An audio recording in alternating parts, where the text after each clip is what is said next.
All right, welcome back to Gatekeeper Media's New Year's resolutions. Today is January 3rd, and I don't know where you are right now, but here it is pretty unpleasant. Rainy and snowy weather is a part of everyone's winter experience, even if you're in Florida or something. So let's talk about how you can optimize your play without it falling off a whole lot from nice conditions. First things first, buy good gear. Buy it at an outdoor store. Don't go to Walmart or something. You're gonna end up with, bad quality things that you have to rebuy.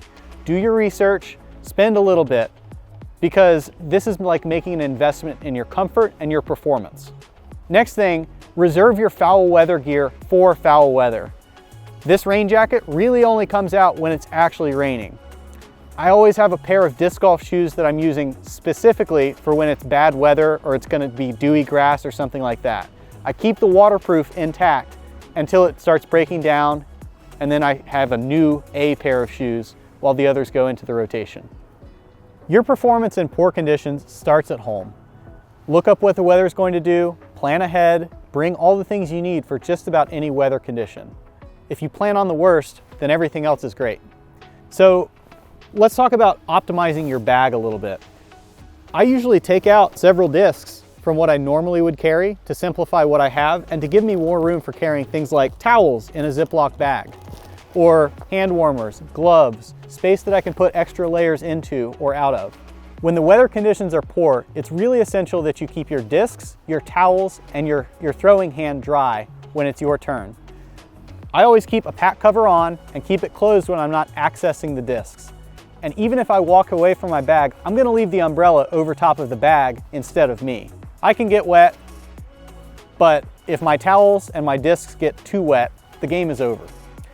Keep a couple towels in cycle. You can have one that's for like your final drying, you can have one that's for the initial drying, and then one that's really wet or damp already that can be your footing towel. You use it for your plant foot if the conditions on tee pads are poor. Something I really like to do when it's raining is abbreviate my routine. I want to be very quick going from my umbrella to the throw. So dry off your disc only in the spot that you're going to throw it. Get your grip set, keep it there until you've thrown.